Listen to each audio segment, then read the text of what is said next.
Hello, everybody. It is. Nice job cutting me off, dum dum. It's Intro me. BG1421 Plays here today with the one and only legendary RedneckMan, who I have not shown in actually any of my videos yet. So, what's up, Redneck? That's Bob. How's the quarantine handling you?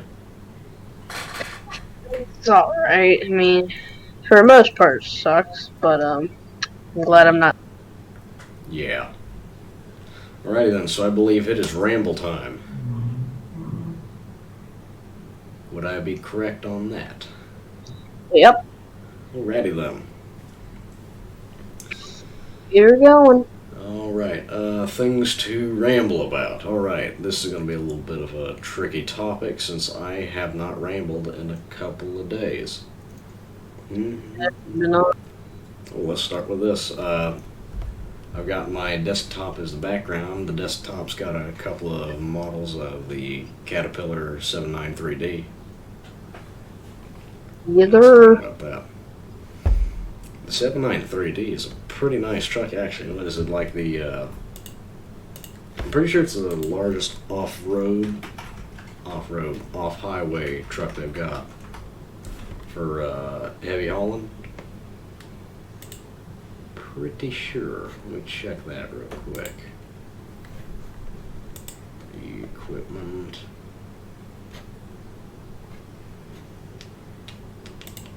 Off-highway trucks. 79. Okay, so the 793D, which is the three models behind the 793F, I believe it is. Correct me if I'm wrong, people, but please be gentle in the comments. Yeah,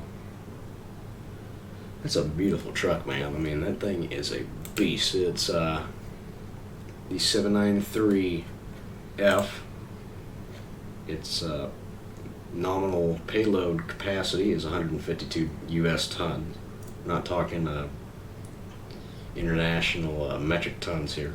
We're going to talk about the imperial scale. And it runs a Caterpillar 3512 EHD, 1600 horsepower. Now that's a lot of horsepower, wouldn't you think?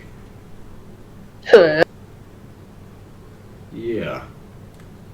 That's just the 793D. Let's check out the F. Let's see. Wait, no, that was the F. 793F was, yeah.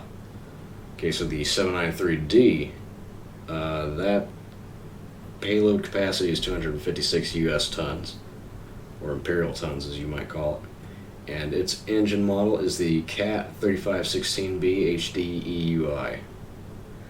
2,415 horsepower. Good lord. Yeah. That thing's a beat. You could, on the little service deck, you could sit a nice little picnic table up there and have a nice little family, you know, eating some snacks and crap while you're hauling 256 tons of 57s if you wanted to. Awesome. You think? It is a 1, 2, 3, 4, 5, 6. I can't count 8. I believe it's a. Let me look it up. Because I see 8 cylinders so far. But then again, that's only on one side. It might be a V16 if that's even a dang thing, or a U16. It might just be an inline 8. Let us check the engine. Let's see. Okay, so it's a 6.7 inch bore. Which, if you think about it, that's pretty big.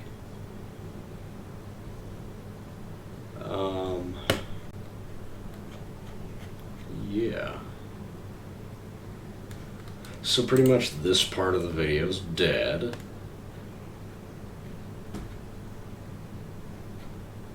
You still alive, Redneck? Is there? Alright, I just thought you'd die for a second. I don't hear you contributing to the conversation. Yeah, I'm messing around with you. Actually, I'd like to know what the biggest off-highway truck they make is. I saw some movie. They had what's it called? Three-axle giant quarry truck. That thing was freaking huge. Mm-hmm. But I don't know if it's actually like a real thing. Maybe you would know. I don't know. I looked up the what's it called? Like tandem axle quarry. Mm-hmm. Oh, hey, they still make the 777. It's the 777G, and it runs a Caterpillar C32, which is actually a pretty nice. It's a pretty nice engine, I'll tell you that. 98.4 imperial tons. Its payload capacity. Well, it's payload class. It says. They keep switching between capacity and class, and that's kind of what's catching me off guard. You know, yeah. Tell you what, they're adding all kinds of safety features and stuff. They're making all the service equipment lower to the ground. I think that's a pretty good idea. Yeah.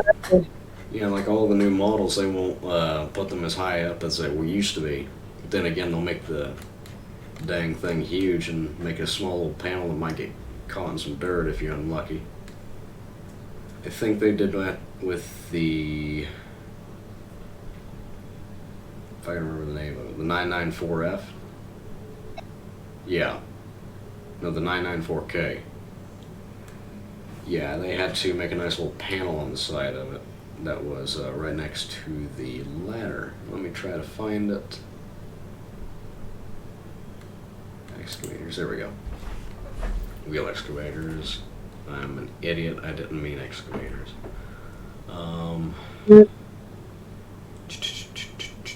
Wheel loaders, there we go. I'm used to calling them front end loaders, that's what my grandfather called them all the time, and Yeah, that's what I would call them. yeah, it kind of stuck. Yes, yellow loader's like the fancy way of saying it. I don't know. Yeah. Yeah, so it's the 994K, and it's got like a little panel that shoots off the side of it.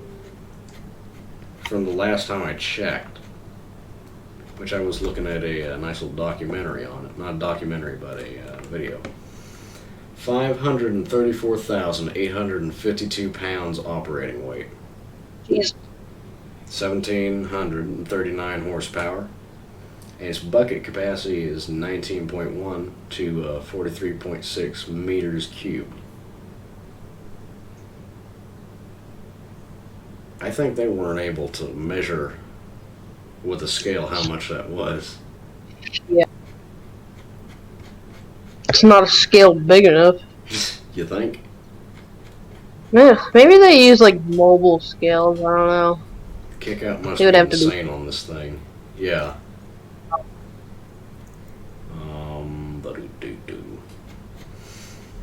You know, like, whenever I hear a caterpillar, though, you know, that's the big thing that I was kind of hoping we'd cover on this. Whenever I think of caterpillar, I usually see the first things that come to mind is a 980E, a 777, you know, a D10, D9, and, you know, just common stuff like that, and even a 12 grader. And I always wondered, why are they the first that come to mind? And I think it's because, like, the region my family was raised in is probably like a long shot for what I'm thinking, but I think it's because that's kind of the common equipment that people would use, you know, what they'd get their wages paid with when they were running them. Because my grandfather worked in the mines for about his entire life. Somehow still made a pretty decent living. His entire life he ran a front end loader. Never did anything else except maybe went underground once or twice, and he's run a couple of dumpers, not heavy haulers or off highway, just, you know, semis and stuff like that. Now he's running graders many of a day, and actually I remember one specific time I was up on a grader that he'd taken me to. We were up at one of the common mines that he used to work at. This is before he retired, so he's still working up there. He'd taken me on an off day in an old crappy Ranger, I wouldn't call it crappy, but it wasn't like your brand new It was nice a model. theater, pretty much. Yeah. And we went up there, and I'd already seen the 980E while I was up there, and a couple of little other things that they had, like the mine carts and stuff. I won't call mine buggy, whatever you want to call it. And so I was just checking out everything. We had even gone and lifted a little bit of coal into a semi. Frick, I keep saying we'd gone and loaded some coal into a semi, and I had learned how to run a front end loader pretty much, and it was kind of cool. I'm not gonna lie, but at the same time I was like, please, dear God, please tell me I'm not gonna break a couple $100,000 piece of equipment here. Yeah, I know. You've got that sense, that if I screw up, I can make someone lose their job, and I can probably get a felony. So you've got, whenever you're running one of these big pieces of equipment, you've got that feeling. And of course, I don't run them every day, so I'm most definitely different from most actual operators, because I was still a kid, just checking out what it was like. But when I had got up in it, I just saw it was awesome. I was pretty actually excited to run it. I was pretty scared to run it, because I didn't want to, destroy something that my grandfather doesn't exactly have the money to fix. Yeah. And I didn't really want him to lose his job, because I thought back then that mining was the coolest thing ever. I always wanted to go up there, and I've seen all kinds of loaders that he's been running. And that wasn't the first time I've been up there. That was the first time I ever got to go full hands-on with the loader, running the bucket, controlling the kick-out, stuff like that. That was the first time I've actually ever, I'd steered it. I want to say I fully operated it. How's that?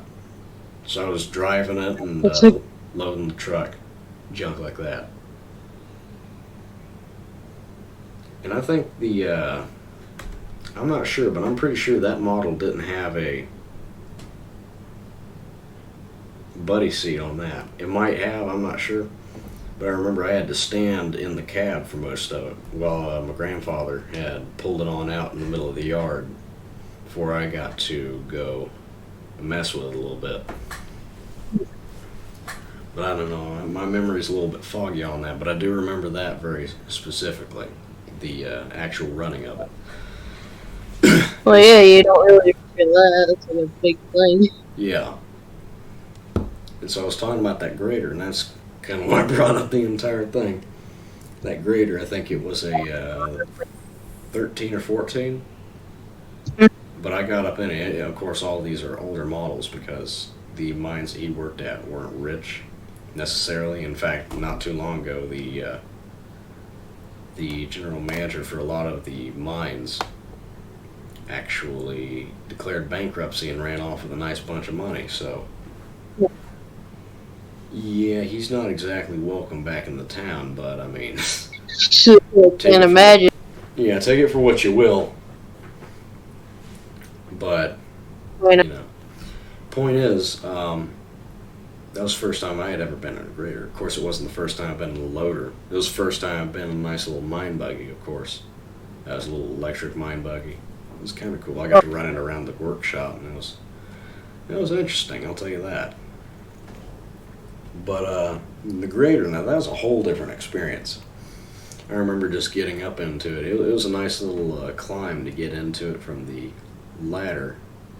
Then again, I wasn't the world's tallest lad back then. So I'd gotten into it. My grandfather was, he kicked it on. Now, I probably shouldn't be saying this, because they're probably still doing it, but back from the place that we were in, they'd never take the keys out of the equipment, so you just leave it right up in the piece of equipment. If you had one mad miner who had quit the week prior, and he wanted to get a little bit of revenge, and he knew what was going on, you might be a dead man, but take it for what you will. They never lost any keys. You would really have to worry about anybody stealing them. I mean, first I got to figure out how the heck to operate it.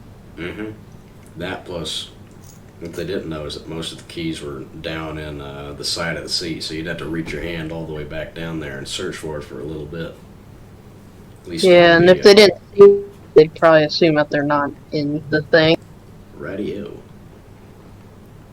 So I'd gotten into that bad boy. We rolled it back and forth a little bit. It didn't scrape anything, but he did lower the scraper a good bit, and he had started to lift us up off the ground. And of course, him being the little daredevil that he was, he tilted it up to the right, so that the right was facing down towards the ground. Of course, it wasn't fully lopsided and junk like that, but now he did push it a nice degree to where we were almost right over the Ranger that we'd parked right next to it, and I was like, man, you better not get me killed. I swear Nani is going to have your butt if that happens. Yeah, definitely. Because right before we had gone, she started sputtering after we said bye and that we're going to the mines, because she always knows that the mines are a nice place to get hurt. Let's just leave it at that. So yeah, I gave her a little scare. But yeah, I mean, it was kind of funny to see the look on her face when we got back, and I hadn't been killed, nor my grandfather. But yeah. Yes, that's pretty much how I got to run a grader, and how dang awesome it was. You know, I've actually I've been in a fair amount of equipment. I know you have too, in my lifetime. What's your more impressive stuff? Mm-hmm.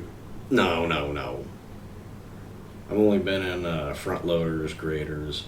I think I've only that's been pretty good, man. No, Be compared.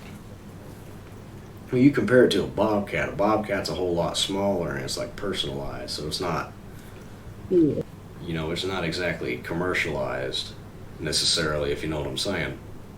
You know, like big time for commercial and professional use, like in big old mines and stuff. No, believe it or not, the mines in where I was from didn't have skid steers. They only had loaders and graders. Didn't have off-highway haulers. Good Lord. Didn't have articulated trucks. They just had front loaders and a couple of mine buggies. That's pretty much it. That's all they had to run it, too. I mean, of course, they probably had a couple of F-150s and F-250s to run their guys around, because there's this big place in the there's this big place specifically right up to the projects, right next to it, called the washer. They'd go wash all the coal up there before they stuck it on trains. And, it's a pretty big place. I mean, if you go up onto Bethel Road, which is like up in this place, it was up in the holler, but you could see pretty pristinely the washer itself. And the big way to tell that it was a washer is you'd see this kind of trapezoid looking building sticking up out of the ground. Not out of the ground, but sticking up out of the tree line. It was blue, looked like it had vinyl paneling on it. I can't speak, good Lord. Had vinyl paneling, jeez, on the side of it, and a couple of places that looked like windows but were really just vents. And surprisingly all the way up to the top, which is about maybe 200, 250 feet up. Well, I don't know, about 200, 250, something. It was pretty tall, but they had a full staircase all the way up to the top of it. So you thought, I pity the poor sucker who's on the late shift who has to go up that. It's like a lot. Yeah, that's a lot of damage, I'll tell you that. That's a lot of damage, huh? Yeah. Yeah, I've been hogging the microphone. Tell us something, Redneck. I ain't got none of this. Oh, Lord, you do. You're always telling me about some random stuff. Talk about driving something or doing something. Yeah. Drove big equipment? Nothing really big. But yesterday I got to run the Caterpillar skid loader for a bit yesterday to spread some dirt. Lucky son of a gun. 289D. Yeah, I don't know the exact model, so don't Hey, don't get mad at me. we're guessing here. That 980 I was talking about, I have no idea if it was actually the 980. I'm just saying it because it looked pretty darn well like it. Probably is. I don't know. Yeah. I don't know. I don't know.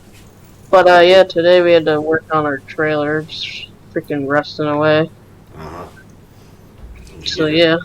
Get her fixed up. Well, the only like place that's like really bad is the fender. There's holes in the fenders. All right. So that's like there's no like major stuff. Yeah. So the problem is that the paint that they put on it, it's just not good. So it, like peels away really easy. Yeah. So and we have a dump trailer of the same brand, and it's even older, and that thing doesn't have barely any run. Hmm. So I don't know. Yeah. Weird. So you live in a pretty rural area, right? Yeah, when I'm at my dad's. All right.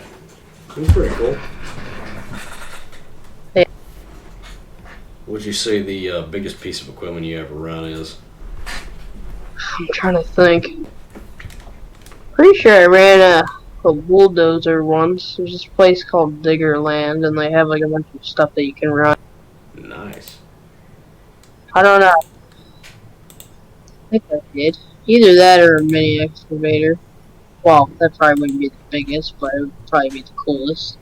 Yeah.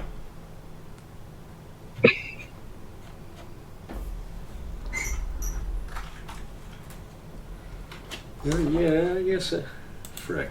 I am sorry for ignoring you for a second. I was checking something and, No, you're good. yeah. But yeah, it's pretty interesting, Redneck. Hmm. Yeah.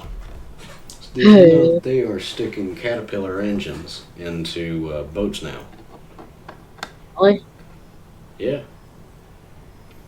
Cute. Yeah, they are. I saw a video of a guy who stuck a head into like an old Ford. It was pretty cool. Like not even like a semi truck Ford. It's a freaking Pickup. pretty cool. Dang. I know. I gotta find the Diesel, I'm assuming, right? yeah. Can't ever make gas engines. I'm trying to think. Yeah, That'd because be they have the interesting. little UTVs, you know. Oh yeah. I'm thinking about that. Yeah, because they make them with diesel engines and gasoline. A gas and a diesel. I remember. You know the slogan for the 994K on the website's "Get more done using less time and fuel." I should imagine, yeah, less time, but the fuel, I don't know about that. Because that thing looks like it's gonna. Freaking guzzle some fuel. Yeah, I think that thing's a gas guzzler right there. Tell you what, Yep. though, I'm surprised because most of the loaders, actually the big ones, have 4 exhaust pipes. Sticking Yeah. out the back. They're 4 huge. smokestacks. Yet on the 994K, they've only got 2 smokestacks. Now the thing is that they are pretty huge, but I'd like to know about that. Yeah. Well, remember I sent you. So I got a new exhaust flap for my farm. And I wanted to bring this up. I was at the dump once. And there's like an open pit, like where you dump the stuff at, and there's a bulldozer down there.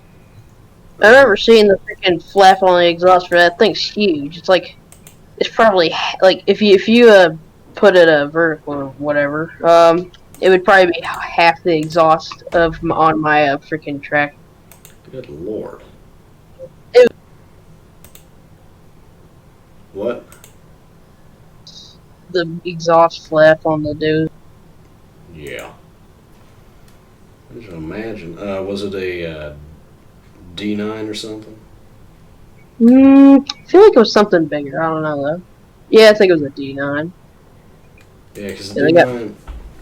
Yeah, that wouldn't make sense because the D9 is pretty big, especially yeah. even though it's kind of small. But of Yeah, course, that's because especially since there's the D10 and the D11, they're like, they got the D12 out. no. I think that Caterpillar is now selling just flat out cabs, which look like they go on a couple of off highway. Keep calling them off road haulers, off highway haulers. Good night. Now, the big thing that I want to know: can I take an off highway cab and stick it on an F-350 chassis? Because if I can, screw the rest of the chassis. I just want to drive like that. I'm sure that I would get approved by the Department of Transportation. I had no doubt about that. I would assume. I'll tell you what, if I could do that, you better believe dang well that I would try to do that. Even though I probably have no money for a $50,000 cab, probably. 50,000, maybe 20 grand. I don't know. They are some pretty nice cabs, so. They're calling them plug-and-play cabs. You don't think you just lift it up and stick it on the chassis and bada bing, bada boom, there you go.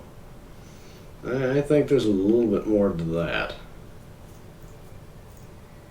So I got a 3-point harness and a comfort seat, a large buddy seat, narrow console for B series, more economical than dealer rebuild, inventoried worldwide, limited model availability, see upgrade cab model coverage, latest engineering technology and control modules, including VIMS 4.0, paint scheme and marking similar to current production AC standard.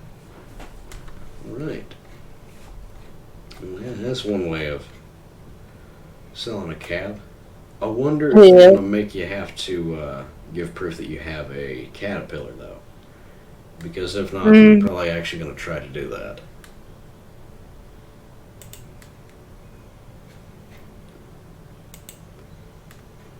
So, yeah. Oh, yep. Man, just Caterpillar is a huge company. You know, you never really yeah, and you never really think about how much there is until you scroll through every piece of equipment they sell. The engines, the attachments for the equipment, the actual equipment itself, each and every model of it.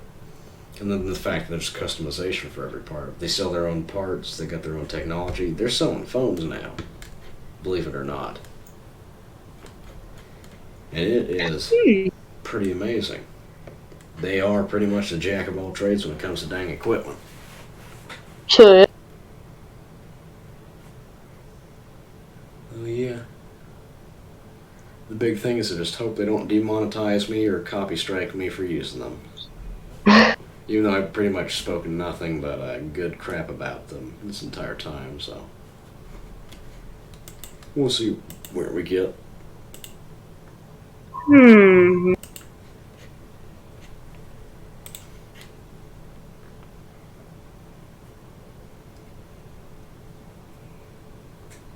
Alrighty then. So, yeah, we rambled for a good long time. Let me check the 29 minutes so far.